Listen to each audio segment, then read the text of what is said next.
So if we could start, Brad, if you would start with introductions, I'd appreciate it. Please speak into your microphones. This is new to the JTA. We are videoing these presentations now. So we ask that you speak up and into the microphone so we make sure that everything is recorded.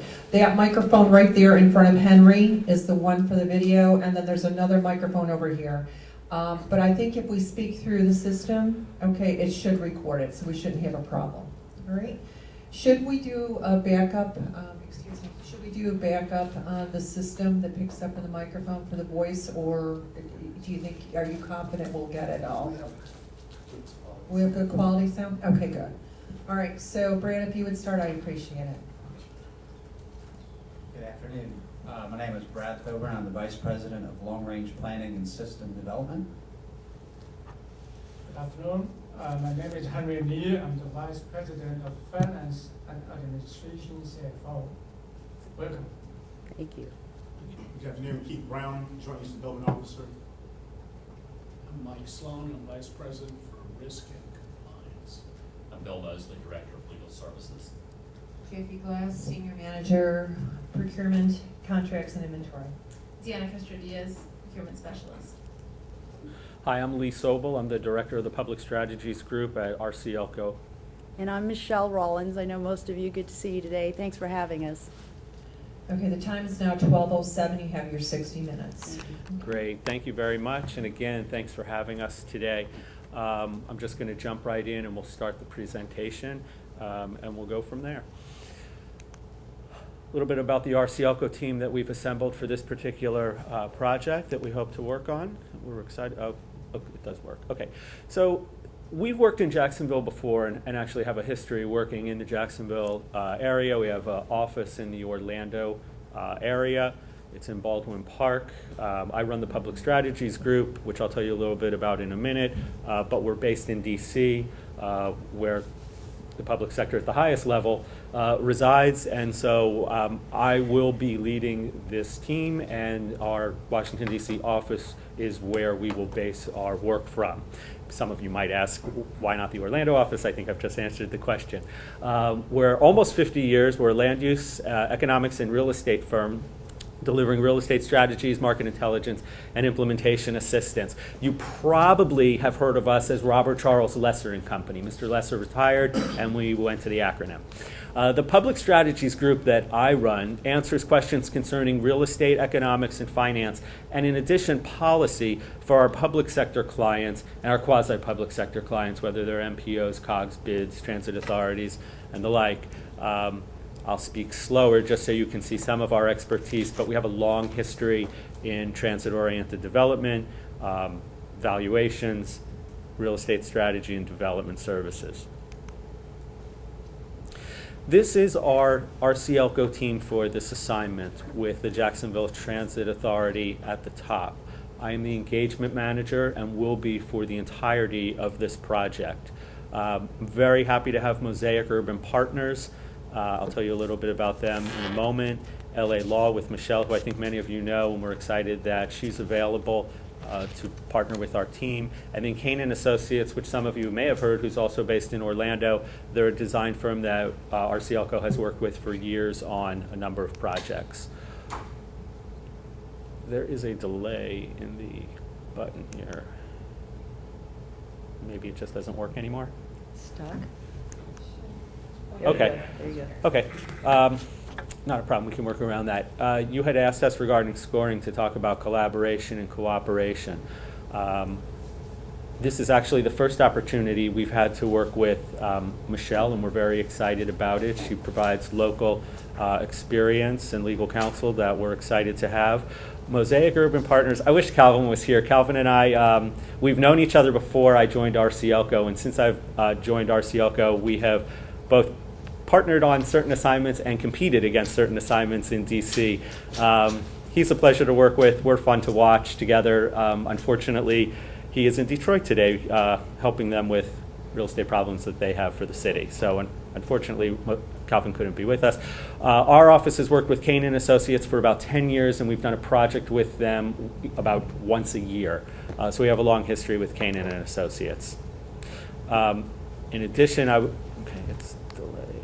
In addition, I just wanted to go back and highlight that our team has a DBE representation of 40%, and with respect to allocation of the total budget, the DBE split will be no less than 40%. It will be higher because, as we will discuss in our methodology, Mosaic and Calvin, we will basically be acting as one firm in terms of evaluations and finance work and things like procurement and other organizational strategies. So we'll just be probably working together on many pieces of the assignment. So about our team approach, as we outlined in our submittal, we really take a two-pronged approach to your important needs. You've obviously reached a level of success where in helping the region's North Florida residents get where they need to go, you have amassed a portfolio of real estate which you have identified as being undervalued, but still represents an estimated worth somewhere between $50 million for 192 parcels. We believe that how those properties are handled, including the stipulation, as you mentioned, about even acquiring new land to help activate pieces that you have to dispose of to make more enticing, we realize that there is a need to evaluate the parcels, look at their highest and best use, look at their marketability, and then we would like to present a priority asset structure so that you can get the biggest bang for your buck, but also start with pieces that will then allow you to return either funds to the public trust or allow you to use those funds to continue serving people with their transit needs. And then the second piece is also to evaluate the authority's operational and organizational structure, using help from both RCLCO, Mosaic, and LA Law, determine the legal capabilities and processes best suited to realize that portfolio value, and provide strategic planning and implementation process. One of the things we highlighted in our proposal, and apparently that was something that you agreed with, and that's why we're here, is we don't believe that it is not worth the authority's time or money to do a highest and best use analysis on the entire 192 parcels. One, from our perspective, is markets are fluid and markets change. Market analyses typically last or have a shelf life of about a year. We don't know, and I think part of the reason we don't know the organizational structure of the capacity to actually distribute and put 102 parcels into a pipeline in a very quick time, not being a year, you may not be able to have value then from the market analysis we do. So we're actually providing a different type of analysis where we structure the properties into 3 tiers, which we'll talk about in a little while. This way, we save you the risk and the waste of funds of looking at properties that will extend beyond the shelf life because they're not low-hanging fruit. They have legal hurdles or other market challenges, and we can address those at a later time. And the organization, the authority itself, will have more institutional capacity to understand how to deal and address those properties because they've already worked with the other 2-tier properties. This is a slide that we're going to come back to, I believe, later, because this is the difference between the RCLCO team and what I imagine every other team you're going to deal with, whether they're a real estate and economics firm or a brokerage firm. I think the number one question ultimately is how do we make sure we don't leave value on the table? And how does the public trust investment get returned to them at the highest possible levels? As a national real estate advisory firm, we've worked with other public sector entities across the country to establish market premiums specifically associated with investments around public infrastructure, that being transit. This expertise has allowed us to identify and estimate better residual land values, land allocations for specific properties in specific locations, and then what increment of either square footage or units is actually applied to those particular parcels or properties, specifically because of the infrastructure that is public transit that creates extra value. And we do this through a methodological tool we developed several years ago called Metro Logic, which was in our submission. It's much more sophisticated than a typical higher and best use analysis.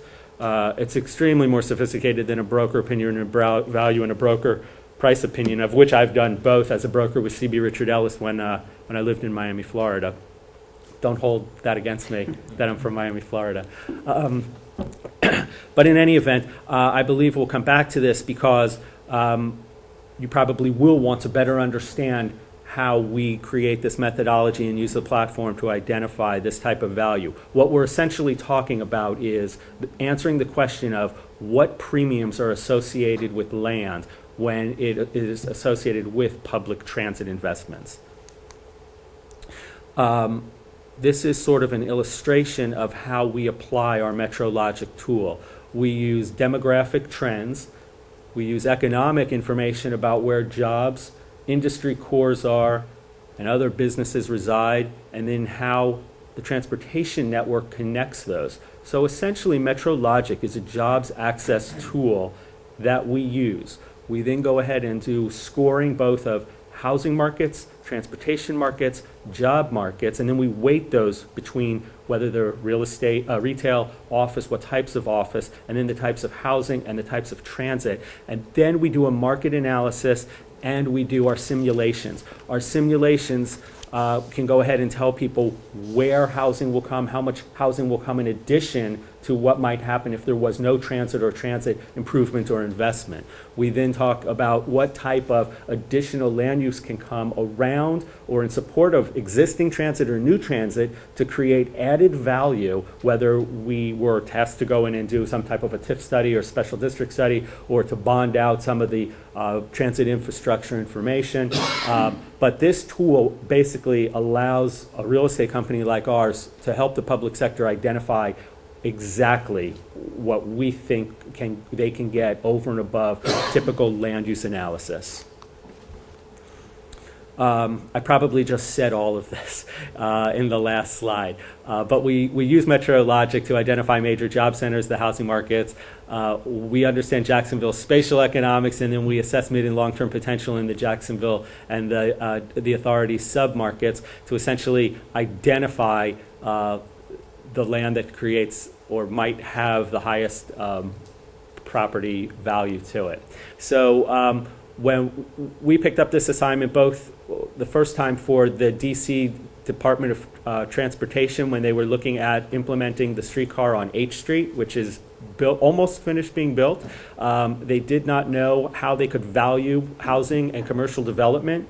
We helped them understand what that value would be through the implementation of the streetcar. We then created financial models to simulate the impact of what that development's value would be to the city and for special assessments to create a framework of a value capture scenario.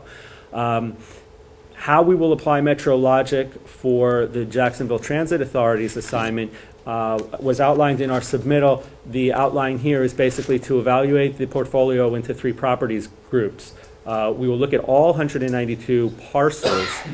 We realize some of them may be contained within sites and property, but we would then identify the priority properties, those which have marketability today. They're the low-hanging fruit. They don't need any type of they may not need a subsidy. They may not need any incentive. There may already be developer interest in those sites. There may be joint venture in those sites already. Property to be held or repositioned is the second tier, and those may very well be priority properties that have just yet to perk in the short term and have to be positioned for the long term. Maybe marketable title needs to be cleared. Maybe those represent properties where you're looking to do an additional acquisition adjacent to it to create better marketability. Things like that. Properties to be retained may be properties that you're still using your land either for site work, construction, whatever it may be. It may have maybe a regular parcel, maybe too small, maybe one of your properties that's in a remote location, less than a size that might be able to handle multi-housing or other type of land use. Whatever the market factors are, we would go ahead and evaluate the 192 into these 3 tiers, and then we would create the priority list of 10 sites and conduct the highest and best use analysis as well as our financial modeling. that subsumes the MetroLogic tool that we use to conduct our highest and best use analysis. At that point, we would then work on the capacity and organizational side, in which we'd advise the authority on how to strategically realize the maximum value that they could get from the priority properties through a variety of structures, whether it was a disposition, whether it was a lease, whether it was a public-private partnership that led to a joint venture, joint venture directly, et cetera, all the while having legal support through our team member LA Law to make sure everything is compliant, make sure recommendations are being made and answered in a timely fashion according to your needs, and negotiating the terms and conditions for all the other processes. Looking more at some of our comparable work, our Jacksonville experience, of which we'll show you a complete list in a moment, we worked with the Economic Development Commission in order to look at retail opportunities in the urban core, and we actually developed a retail strategy for downtown Jacksonville. We conducted case studies and identified areas for development and provided investment strategies as well. So we have done some direct work that you may be familiar with in the downtown core. Here's an opportunity where we looked at property valuation for Cincinnati and the Transit Authority. All of our work was not the two sites downtown on the left-hand side, but we are working with a transportation firm that is taking an existing rail line that has no stations and identifying where the best stations may be, where the value may be, and this allowed us to look at both absorption and demand for a variety of land uses over a 30-year period. We could look that far out because our first test was essentially the first 3 sites in the center. We're only now preparing to work with the city and the transportation firm to look at the 2 sites on the far right as the Oasis line comes in. So it had a bit of a short-term opportunity for residential uses and small-scale development in the areas that were already built out, and had sites that might become catalytic sites once these stations came online. Virginia Beach was more of a suburban corridor, but there was bus, and they wanted a TOD implementation strategy for their bus, and they wanted to understand how they could create public-private partnerships around catalytic parcel developments, and that meant identifying the most primary development sites around this corridor for bus locations through plan densification, knowing that a higher intense use would actually help stimulate bus use and therefore create a larger mode share along the corridor. Santa Fe Village and Spring Hill is looking at 2 TND sites along a future BRT system. Here we looked at the higher densities than typically found in the market. How and why could we do this?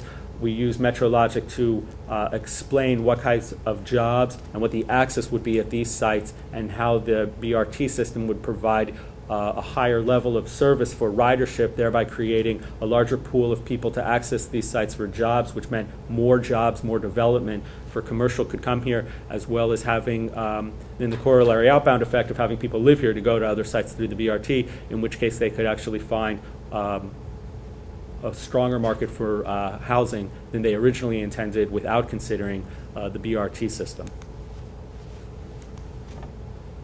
So as I said, we've done a lot of experience work in Jacksonville through a variety of our offices, both the DC and the Orlando office. There is a mix that leans heavily towards private sector clients, as well as public sector. And the project types that we've worked on are also there, just so you can see. So our experience within the city is comprehensive and quite strong, and we are active, just more active on the private side. So for every other group that comes today, either tell them they have to push this harder or longer. Oops. Tricky. Mosaic Urban Partners, our team member for this project, as I said, we really want to be treated as one firm. We're a good bunch that likes to, well, we really do a lot of the same work. They've done portfolio assessments for the Maryland National Capital Parks and Planning's 6 offices to do consolidated scenarios involving development for new office sites, and they've identified financial sources for new construction scenarios. They've done work both for the transit service as well as MNC PPC for procurement and solicitation services. And they've done provided development services around transit-oriented development and established economic development goals and feasibility development programs. They will work with us on the financial modeling. We will do the analysis with MetroLogic to produce the analysis, and then both of us will build the financial models for highest and best use and development scenarios. And then I'm going to let Michelle Oh, finally speak and just tell a yes. little bit about the services she provides and what she'll bring to the team with regard to this assignment. Thanks, Lee. I'm used to doing all the talking, so it's nice to have somebody else do it for a change. But I am a local business here in Jacksonville, certified DBE. I run both a law practice and a real estate practice. And so my focus in helping the team that Lee has put together here for this project will be mostly one of the requirements that you had listed in your RFP was that you thought that you would need some help negotiating contracts and whatnot. And so that will be my sole focus on the project as the partner, the DBE partner for the team. Great, thank you. And then I will just say in passing, since Canaan and Associates' role is small, providing architectural sketches and site renderings and things like that, they will do just that. You've been looking at sketches and renderings that they've done throughout the entire presentation. And then this is just another one that they've done. And they're happy to be on the team, and they've done these type of scenario sketches before. So we're a boutique firm, even though we're a national firm. We're very specialized. Our bottom bullet is that laser-like focus on implementation. It really gets down to the type of service we offer and the tools and methodology we bring, and that's really talking about MetroLogic in this particular instance. And that is, how can we actually truly quantify what additional premiums you can realize from your properties when it comes to disposition or joint development or lease beyond any type of highest and best use analysis that you might receive from a traditional company, simply because we understand the relationship between jobs, housing, and transportation and are able to quantify that into premiums associated with land near transit or in furtherance of transit goals. We're longstanding champions of transit-oriented development. In the packet in my resume, I mentioned the report I wrote when I was at the Environmental Protection Agency's Smart Growth Office on working with 5 communities to identify funding sources and finance mechanisms to provide infrastructure to further transit-oriented development. One of the nice benefits about our firm, of course, is that the majority of our work is with the private sector. So we understand how developers think, and we understand development and development strategy when it comes to positioning property, which is a great benefit to our public sector clients. So with that, I'd like to thank you very much for the time to give a presentation of our submittal, which you've already had and read. And with that, I'm just going to turn it over to the first slide, just so we can, actually I was going to keep it over on this slide because I think it's important should we come back to MetroLogic. But I think we're ready to respond to any questions or comments you may have either about the proposal, the presentation, or the process. So thank you very much.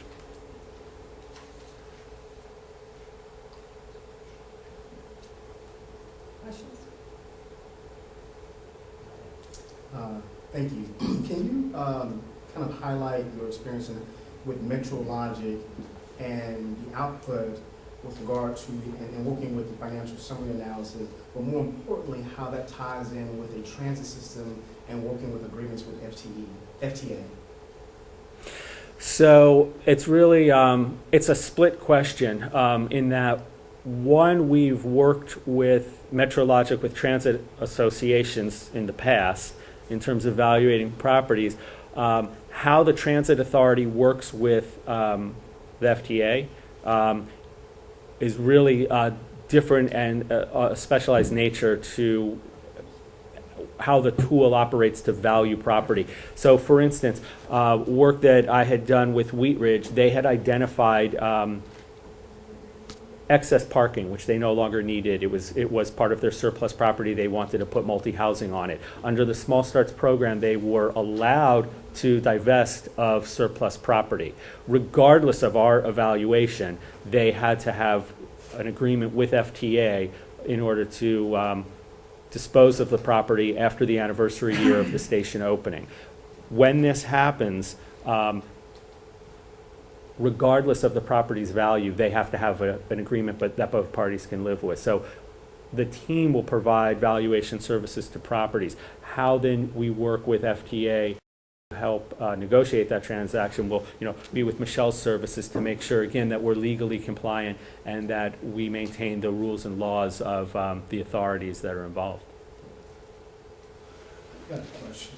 You mentioned development along bus lanes, routes, Right. which I've always understood is a tough sell. Can you give us a little more information about that and how you developed that particular project? Sure. So let's look at, this is Houston as an example. So the idea here, when we applied MetroLogic, in looking at bus, and the nice thing is MetroLogic is fluid. It's not just about fixed rail. It can be about bus, and we could do it to a bridge, actually. I mean, if we wanted to be very precise and very particular. In this particular case, there's there's color coding going on, both regarding transportation corridors, housing and jobs, and then what type of jobs there are. So where are the legal jobs, where are the accounting jobs, where's the industrial, where is entertainment, where's medical. And then we look at who works where and where they come from and how they get there. And we understand that with increased transportation choices, we can shorten that distance for some people or expand the labor pool by having the transportation to reach people further at the periphery. What we then do is we look at where the stops are, or in some cases we can help analyze how many stops there should be, how often they should occur. And then at these competitively weighted sites, we begin to say, based on the competitive analysis of the scoring mechanisms for transportation, housing, and jobs, what will happen potentially at the site based on our analysis, both for land use and for allocation. And when we weight that, we then go to the next level that now you're talking about. Well, who wants to live there? What do we think about people living there? What kind of businesses want to work there? There would be, without looking at a transportation impact, questions about marketability regarding jobs and housing. And how you sell or position that is either based on policy or existing zoning. And other policy laws. When we look at MetroLogic, all we're talking about is, are you undervaluating those laws or zones? Do you need policies to increase density or commercial intensity at those sites? In which case, then it becomes a policy question about changing your zoning code to absorb that type of additional intensity. I don't know. Does that answer your question? Otherwise, I think what you're asking me is just like a public participation question of how do we get people to think that additional land use around these sites is good. And I think that's the very nature and the heart of transit-oriented development. And that intersection is, bringing jobs, people together in a place that offers mode choice. It seems that rail has always been the preferred site for transit-oriented development when you can attach it to a rail system. I think the permanence of that system lends itself to that sort of development. I just wondered how you approached bus, like this BRT or The major bus corridor. So as you know, with true BRT, you do get a fixed elevated station, so it leaves a little bit of permanence there. But we all know from our profession that with fixed rail or bus, although the rail is permanent, you certainly get changes in station access and timing. Some stations close and become ghost stations for rail, just like some bus sometimes will change its route or change its level of service, which can have an impact on business, of course. Part of our modeling includes changes in in timings, or additional timings with new or increased service. Related question. First, this presentation is very comprehensive. You talked about lots of your experience. In the final slide, when you talk about why we should select you, Sure. you mentioned you formed as a national champion of TOD. Yes. Can you just use 1 minute Uh-huh. to further convince us you are national champion? of Absolutely. TOD? Just 1 minute. Absolutely. Let's do it this way. So Robert Charles Lesser was the firm, and it was run and operated by a man named Chris Lineberger about 10 years ago. Chris has since moved on to really champion things like transit-oriented development, walkability, smart growth. His last book, The Option for Urbanism, is all about premiums associated with transit-oriented development and how people actually go to pay more for less space to live near transit and all the amenities that are around it. Those amenities also have buildings with high property value, high rents, high occupancy, high vacancy, high occupancy, and do better sales per square foot. He's quantified that, through his starting work at RCLCO and then through his writing once he left. Again, our firm has done a lot of corridor studies, and we've done a lot of transit work for, as you saw, DOT, the Maryland National Parks and Planning Association. Houston, we did Envision Utah, actually working with Frontrunner and the Red Line. We applied MetroLogic to see more how more housing comes to the transit stations. And then I myself have, at the EPA Smart Growth Office, have done a lot of work in terms of helping implement transit infrastructure with regard to funding and financing. You mentioned the Cincinnati TOD. Yes. Do you work with other transit agencies? Yes, but I ran out of time. So if I have an extra time, I would just tell you, so we're working with the city and the transit authority on the Oasis line to identify and help them understand who might come to these stations as they move farther out to the periphery where there's a lot of lower dense development right now, and what the impact of a higher density will be on these 5 new stations. Thank you. Sure. No, happy to. You've obviously read the scope of the work, so you know kind of what we're looking for. Yeah. I'd like to know, regarding the work that you'll be asked to do you see any particular opportunities or any particular challenge related to the Jacksonville market compared to other markets you've done this in? That's a good question.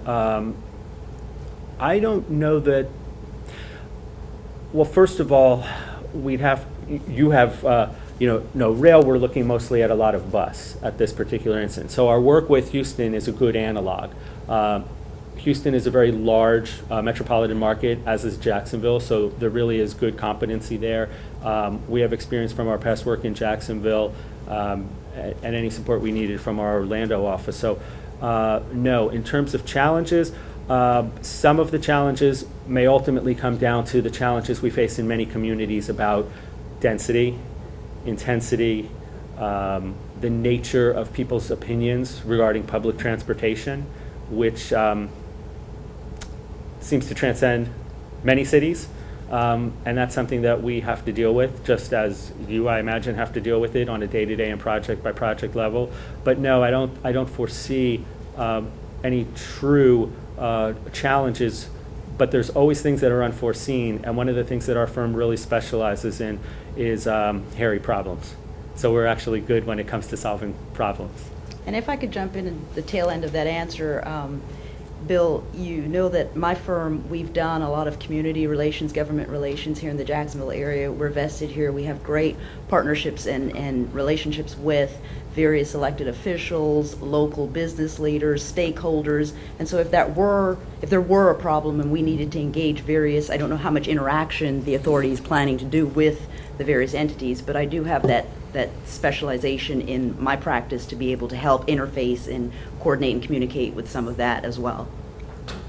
I've got a couple of questions, or maybe I have one question that will have different elements to it, but moving beyond sort of the planning piece of this, I mean, a big piece of what we need to do is get deals done.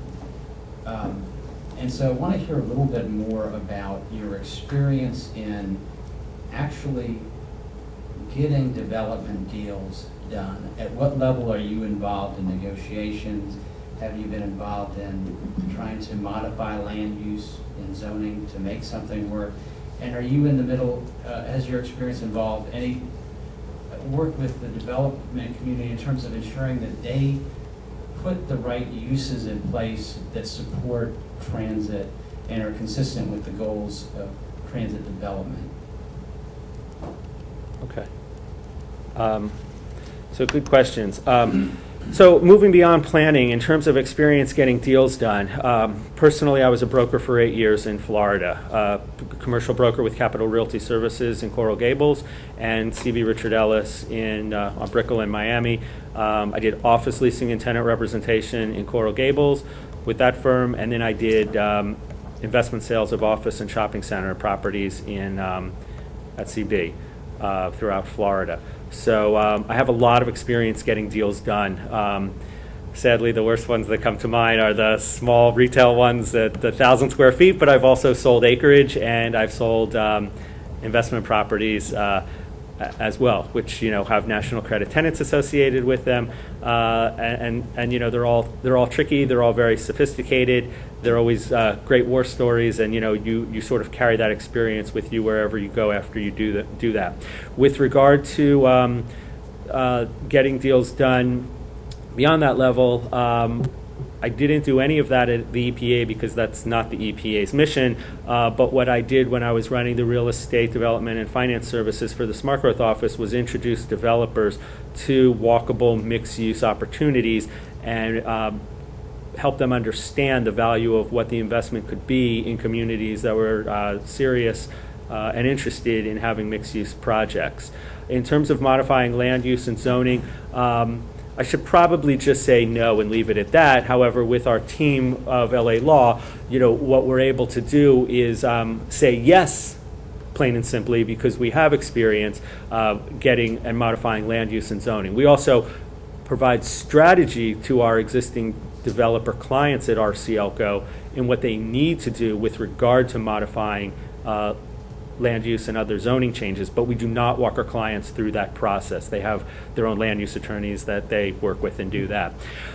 In terms of getting developers who will put the right land use within property sites that support transit, that's always a tricky question. And I say it's a tricky question because, I have so much experience. You have developers who come in and say and draw and have their architects will draw pictures, and then ultimately they say, no, we're really not ultimately going to do that.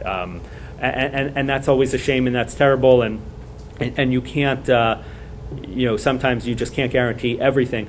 But what I have found in 19 years of working on smart growth and mixed-use development is there are developers who get it and love it, 10 to 20%, or 10 to 20%, and there's developers who don't care and don't get it, and they're not interested in doing it, and that's about 70 to 80%, and then there's about 10% in the middle who are on the fence and want to understand and learn and look at the opportunity. So you've got a market of about 10 to 20% of developers who really are here, who have a track record, who have experience, who want to try and get it done. And those are the developers we like to target. Do you find that you're looking at outside and trying to bring somebody into a market?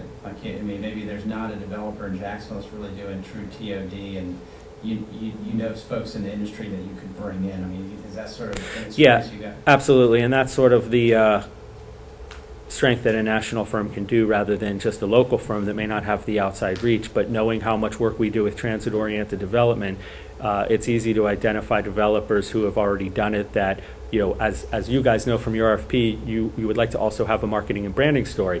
That marketing and branding is basically telling the story of how these sites are opportune, how Jacksonville is opportune to be in these sites, and that helps you reach out to developers and make them better understand why they might want to come, whether they're local or whether they're national or somewhere else in Florida or Georgia. And, Georgia has the Beltline in MARTA. Miami has great experience with mixed use, as does St. Pete and Tampa.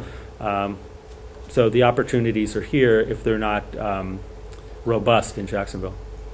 Could you help me understand in terms of unpackaging Metro Logic and really the long-term life cycle of how long does the actual exercise take to actually get the output for Metro Logic, and more importantly, how you move from that respective activity to understanding how to capture value and then take that a little bit further. So what is the life cycle of from beginning to end of utilizing Metro Logic and the output of that? So Metro Logic is a planning tool like many other planning and development tools. So we can do housing market studies for 5 years or 20 or 30 years. We can do development, economic, and implementation studies for 10 and 20 years. It is data driven, so we go ahead and use GIS to bring in a lot of data that somebody wouldn't typically use if they were just going to do a regular eco demo. Report for that matter. But we use the same secondary data that everybody else uses in terms of things like rents, in terms of percentage of vacancies for different things, office rents, housing prices, household demographics, things like that. We also then populate it with transit-rich data, which nobody does because nobody does that in really an eco demo report. And then we use GIS regarding where those different household incomes are, and then we put these on tiles. Those tiles start to overlay in threes: transit, housing, jobs, and then we look at it in terms of time. It takes a few extra weeks because you just have to put in the data. It's mostly importing. It's not like one file, one field by one field. But you have to import the data. You have to run the models. Then we run the models a variety of ways. So one time it's just housing and transportation. It's transportation and commercial, and then it's commercial transportation. So you get the round robin.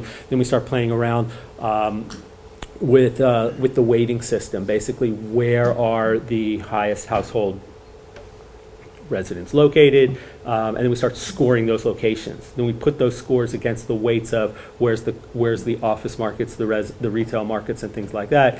That's when we bring in the transit data, and that transit-rich data actually begins to link these tiles and elevate the weight of those properties. So then we're able to then discern a higher value to those properties in terms of how long it lasts. These are market questions which we all wish we knew the answers to. Certainly we could do a market evaluation for highest and best use within a year, even if we didn't use Metro Logic. When we use Metro Logic, we can provide our clients with a better understanding and quite frankly, even a longer term understanding, because as you know, the permanency of transit is such that you can create confidence in that market in order to understand how and why development will come. How long that may be obviously changes, and there's some fluidity to it. But if we were looking at it with respect to the type of transit, as you mentioned, the system running, things like that, we would be able to go ahead and then start looking at how, and then again, a lot of it also depends on what kind of parcels we're talking about, what kind of properties we're talking about, how big they are, what you can put on those. But ultimately, then you are helping to create a higher market for those properties. And if it doesn't happen at this life cycle of the market, it can go back, at the upswing. So if you take, for example, the top 10 or 20, as we had mentioned, and we have been able to identify those, how much time, 1 month, 2 months, 3 months, as it relates to the Metro Logic activity, and then how would you be able, at what point would you be able to move and go to the market for those 10, 20, based on the information that you received, right, and if that would add value to the marketability of those sites? So the first thing we would do is, obviously drive and look at the market for all the 192 so we could rank and score the 192 sites. I imagine these are not sites that you are unfamiliar with, and you probably have a good list yourself of the sites which are ready to go. Developers are already interested. You're thinking about joint development as well. They're next to high target properties. So let's assume that you have these great properties near great assets or amenities today that has strong developer interest, and those ultimately become the ones we pick. We would do our drive, we would do our analysis of all the properties, we would create our 3-tiered matrix, and that may take us well, it's hard to say, but, it really could take us anywhere from 4 to 6 weeks, let's say. But during that time, you're already providing us with market data we need on transportation, and we're already collecting the data we need regarding eco demo. So within the first 6 weeks, 4 to 6 weeks, we're building the data that we need to import into the tool. Once the tool is up and running, it would be another 2 to 3 weeks. So again, we're probably at that 2-month level. So during that 2-month time, if we're also working on packaging and getting the solicitation papers in order, the marketing papers in order, the site plan papers in order. Again, we need to discuss how you're going to sell or lease or joint venture this property. Is it going to auction? Is it going to silent bid? Is it going to open bid? Will there be a price? Will there not be a price? We need to work these type of things out. Ultimately, though, we would be able to provide this in a time that would not differ from, I think, a different firm who's also doing highest and best use analysis as well.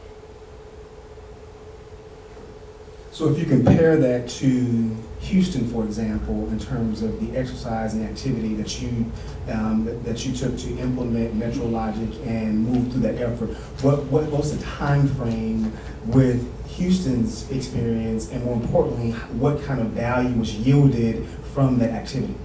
Well, they're still in the process of actually doing it, so they haven't reached an end goal yet. The other issue is with regard to Houston and also with Envision Utah is they keep coming back and saying, well, what if we do this, and what if we do this? So for them, the exercise is not sort of fixed at a certain date. If and maybe it sounds like you have a priority date, then if you select us, we'll have to talk about specific milestones or time sensitivity and make sure that we can be compliant as well in running the model. The model is such where it's just a different type, a more sophisticated type of real estate analysis. But again, like a valuation model, it's not taxing on time, really.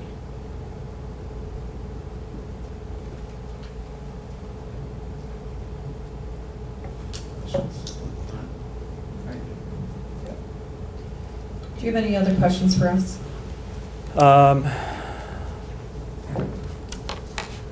No, actually, you guys have a good RFP,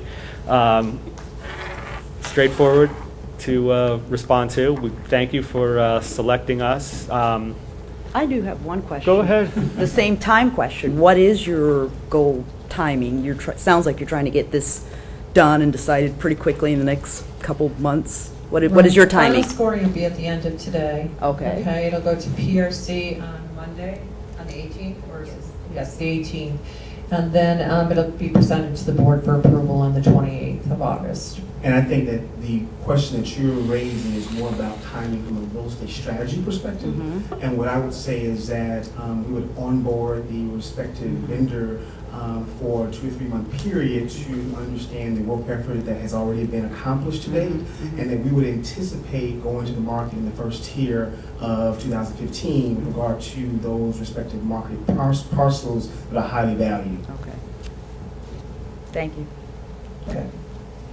Any other questions for us? No. Thank you. Thank Thank you. you.